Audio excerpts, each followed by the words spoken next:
Dan. What? I went to the game on the weekend. I don't care. I don't even want you here tonight.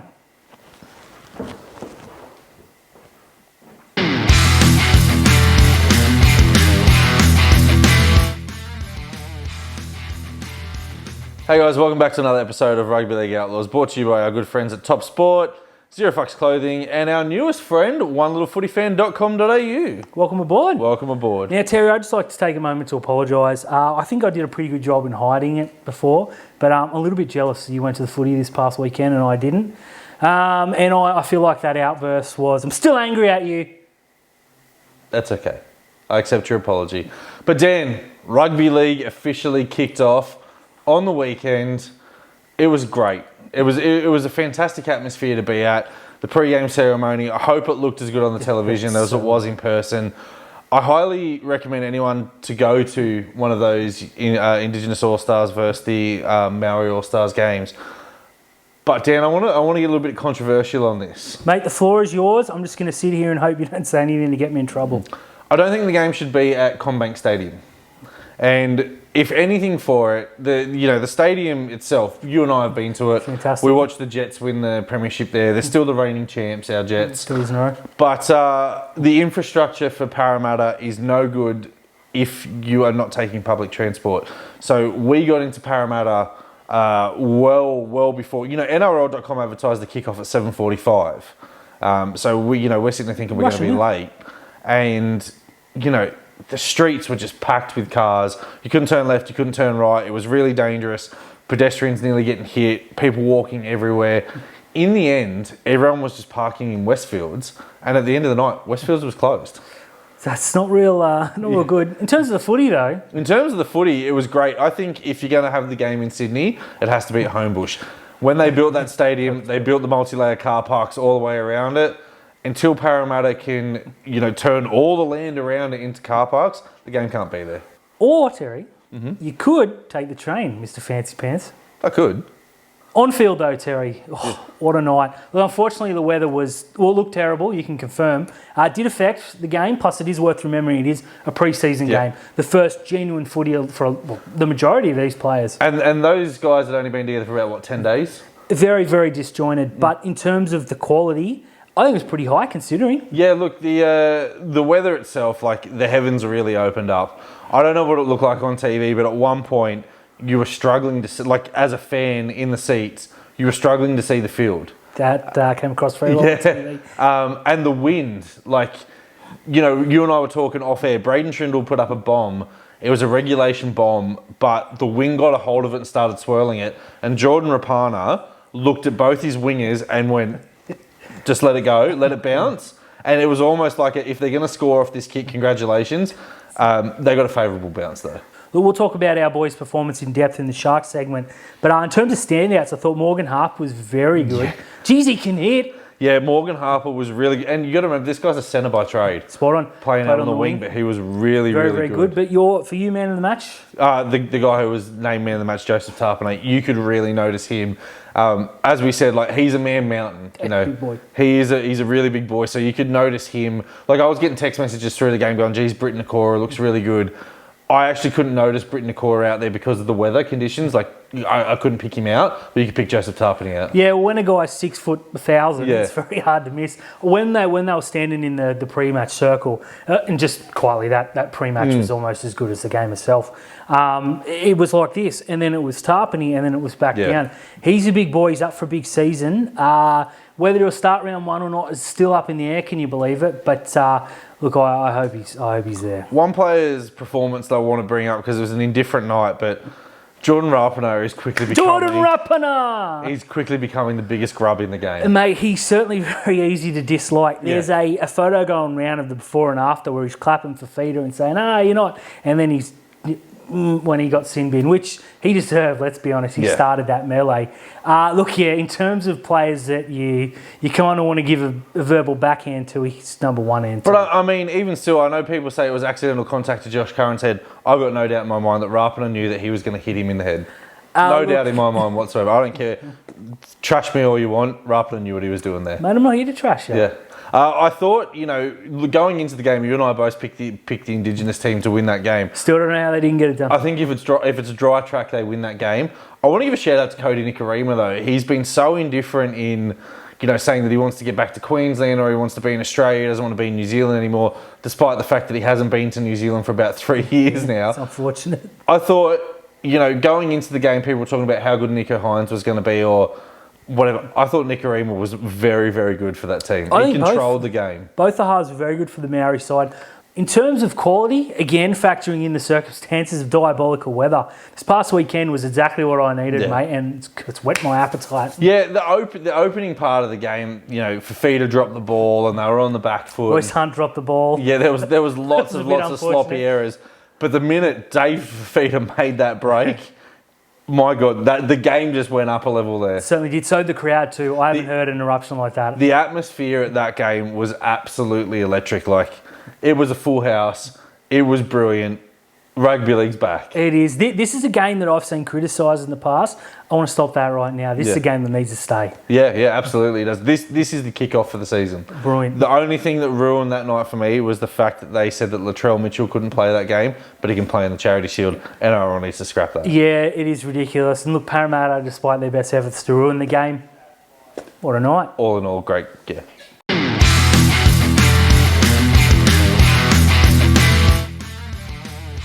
Terry. Talk to me, Dan. Just going to transition seamlessly into some news. Look, says the West Tigers look like they're going to abandon the big stadiums and return to Campbelltown and Leichhardt.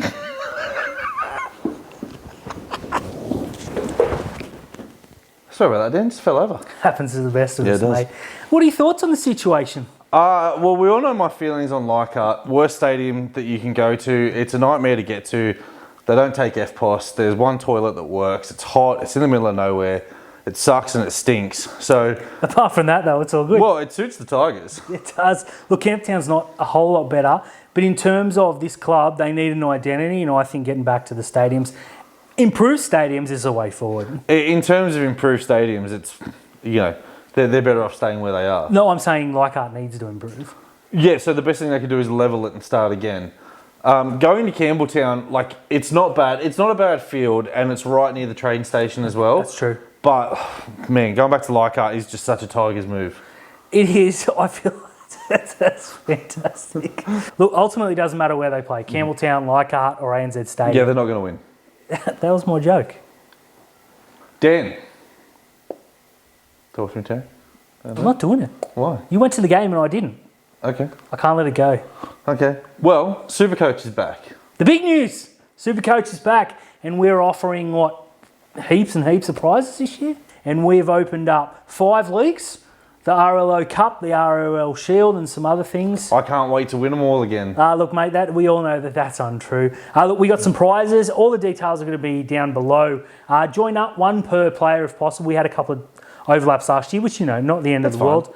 So next week, we're going to reveal our Supercoach side so you can have a laugh. Laugh it all the way to the bank because we're going to win 1 or 2. Yeah, I mean, everyone laughed at my team last year, and yet I'm still the reigning champion. Look, it's worth pointing out that Terry didn't actually win the Major League.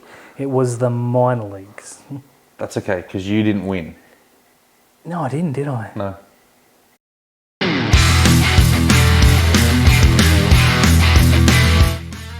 Terry. Talk to me, Dan. So let's go through our 8th position. Now this was hotly contested because there's about 3 or 4 teams that could have pushed into the 8. There's a couple that we put a little higher that we weren't quite sure about. But ultimately we landed on our good friends at the Gold Coast Titans. Yeah, I don't think they've done enough to take that leap from 8th to go above. And I think now with Jamal Fogarty going, they're taking the punt on AJ Brimson being number 6. They lose a little bit of organisation. It's hard to throw that all on Toby Sexton's shoulders. Look, Jaden Campbell is going to be a superstar. Absolutely. But I still think he's a year away from filling into his body, a la what we've seen with Will Kennedy. It's true. Good call. Their forward pack is really good. It is elite. It's not elite. It's really good because they've got 2 sensational players and then they've just put some good pieces around it. Like an elite forward pack was the Roosters in 18-19. True. That was a mental forward pack. I would throw out the Footawaker is right up there.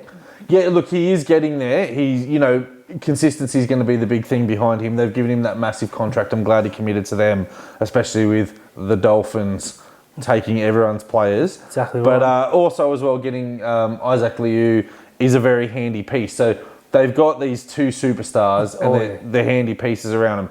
They're going to be able to compete with the big teams, right? So in days past, the Gold Coast Titans were just whipping boys.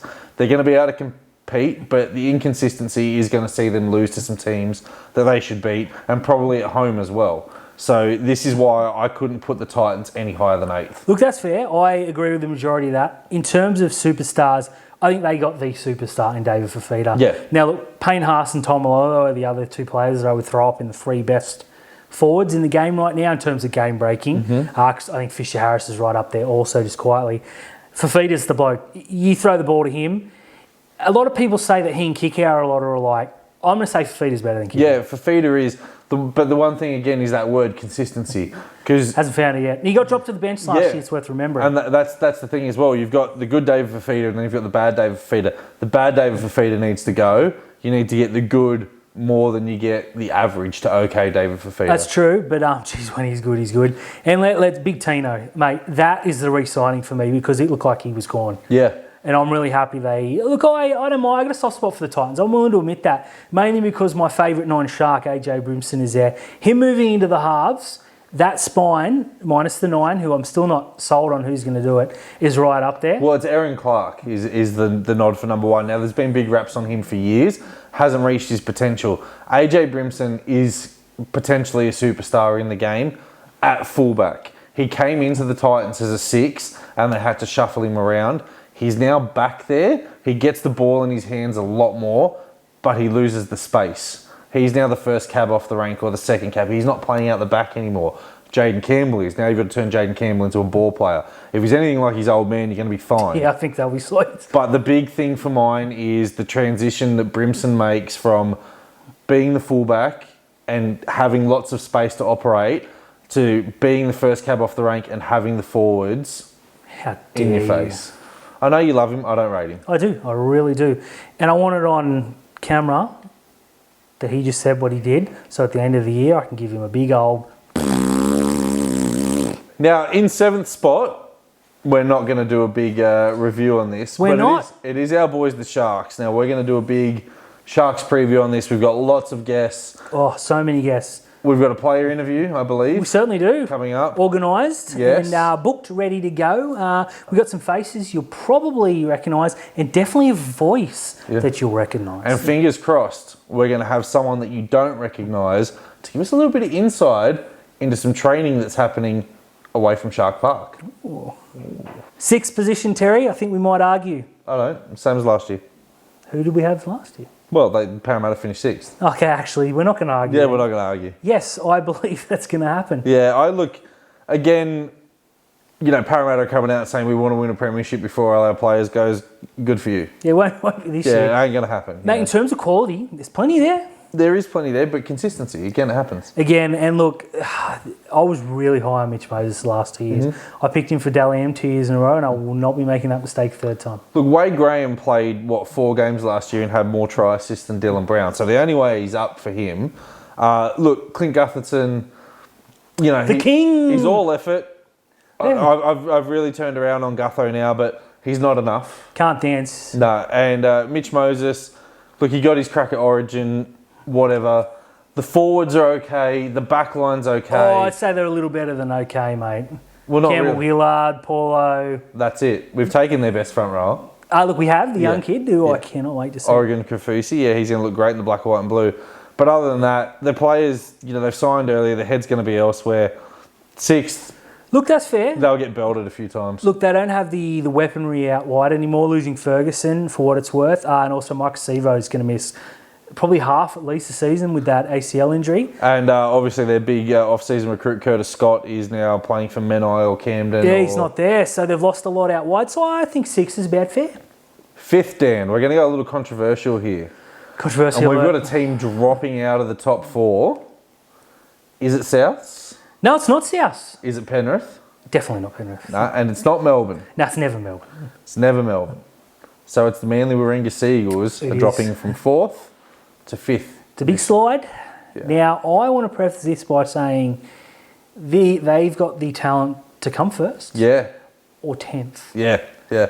Based on one hamstring and one hamstring alone. Yeah. Now, look, Manly made some pretty solid moves. Yeah, they've done well. Yeah, and I still maintain they've picked up the best cheapie signing in Ethan Bullymore.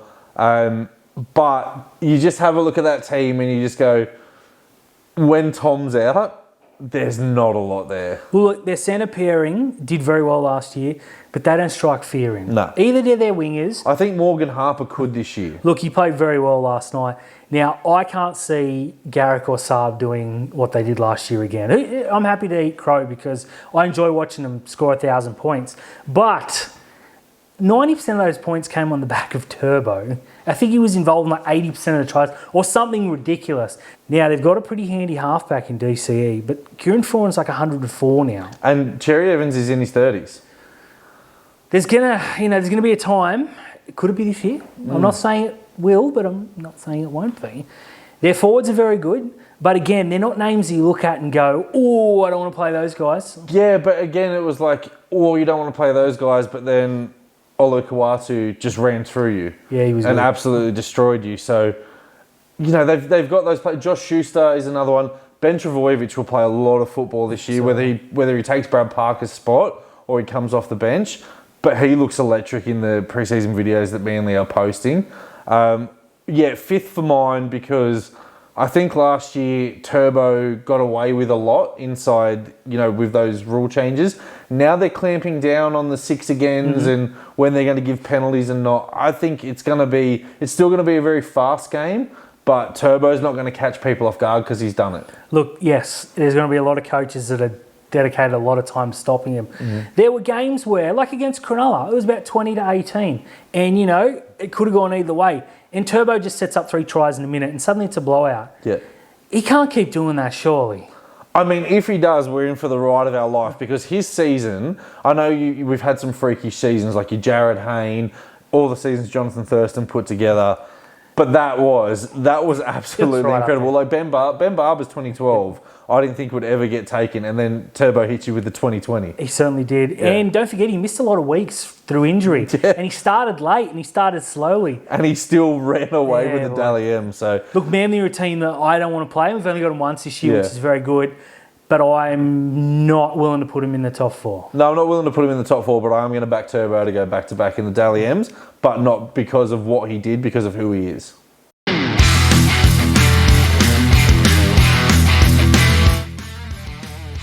Dan.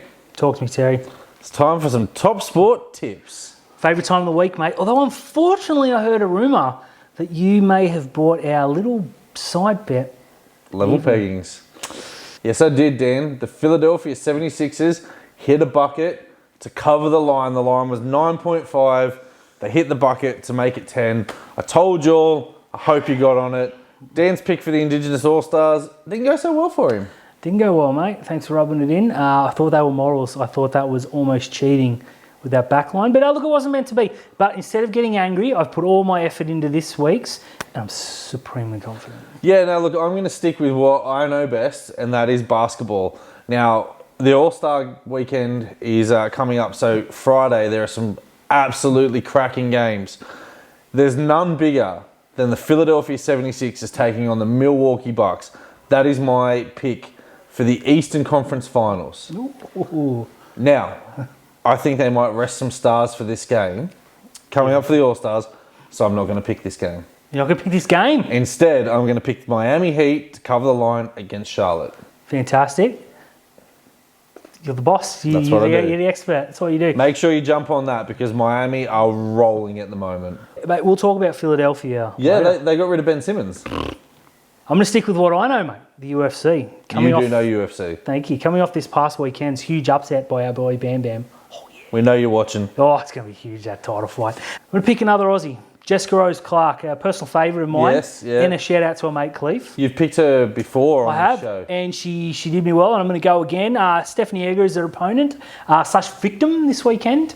And just to make it, because I'm so confident you'll be wrong, she's going to beat her inside the 3 rounds. Perfect. Get on that because I know basketball. Dan knows he's fighting. He can't fight though. Oh, absolutely not. But what I can do is talk Sharks. Stick around.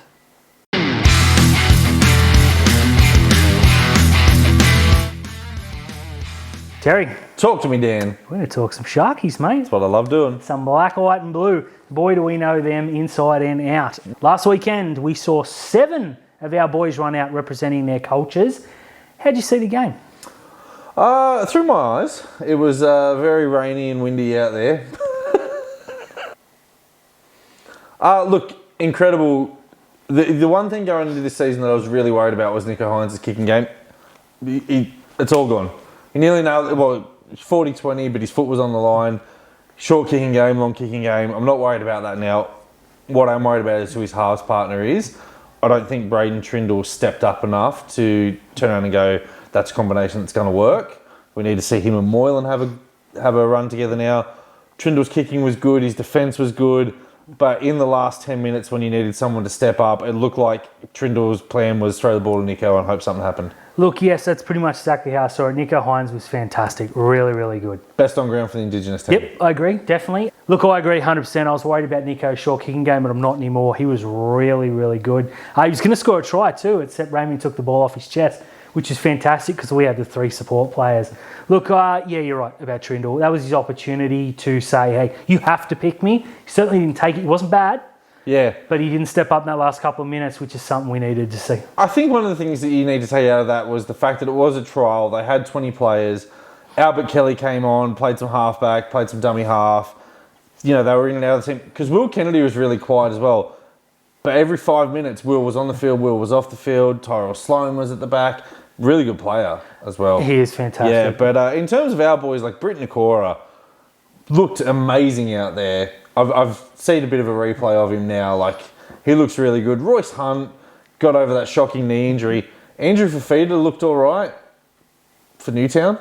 Other than that, I thought, you know, Jesse Ramion's back to beast mode. Don't forget Jesse Ramion because he was real hard to tackle. And I thought he was going to score that second try too, if not for that illegal hit by public enemy number 1, George Rapana. Yeah. Don't like that guy. No, I don't like him at all. But other than that, I thought it was, you know, the best thing that come out of that was we got to see Nicho's kicking game. If you listen to the Craig Fitzgibbon and TK podcast, Craig Fitzgibbon talks about Nicho Hynes' boot and how big it can be. So that's alleviated a lot of concerns for mine. I think now I've seen Nicho and Trindle. I want to see Nicho and Moylan. The second trial, I think we'll see that. I think they'll run out and the decision will be made. Look, I trust Surf. It's a given, of course. But I think Moylan's got the inside run, which doesn't seem to sit well with a lot of fans. But, you know, we'll see how that goes. I think Tricky will be on the bench. Look, I'm starting to come around to that too. I'm just real happy the boys got that under their belt. There were a lot of players that should have been there last night. You know, the Cody Walkers, the Joey Manus, who were told no by their club. I'm glad that we were the ones that stuck up and said, you know what, this game means a lot to these players. Look, if injuries are going to happen, we've seen players miss seasons, falling over kids at barbecues. You know, Tedesco, Turbo, you know, his shower injury, you know, that really absolutely happened and wasn't the Corso run. And I mean, you got to remember last year, Cronulla were in St George negotiating a deal to get Cam McInnes released. And as we went for a water break, he does his ACL, doesn't play a game for him. It can happen anywhere you want. It can. I think the hit out was fantastic for us. And I feel better now than I did Saturday afternoon. Yeah, one of the best things about that as well, about the game, was people would turn around and saying, who is that absolute unit out there on the field? And it's Royce Hunt. And they're like, who's Royce? Now they know who Royce Hunt is. Like, that's Royce Hunt. Yeah, that is Royce Hunt. I want to say something controversial because I've seen some lists of that rates players' attractiveness. If you don't have Nicho Hynes number 1, get out of here. Unless it's Toby Rudolph at number 1. You're doing it wrong. That's fair.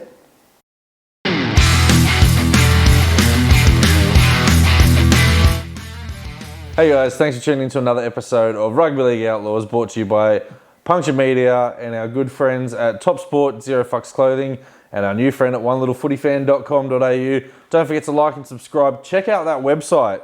Merchandise galore on there. Trash Dan and I in the comments. Tell me what you think about my review of the All-Star game and the location and where it should be next year. Make sure you do everything that we want. Don't forget Supercoach is coming out as well. And Dan... I still hate you. Rugby League, baby.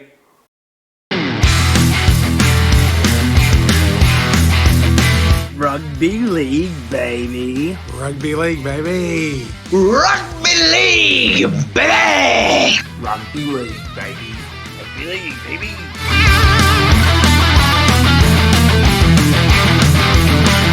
Rugby league, baby. Rugby league, baby. Rugby league, baby. Rugby league, baby. Rugby league, baby. You heard him.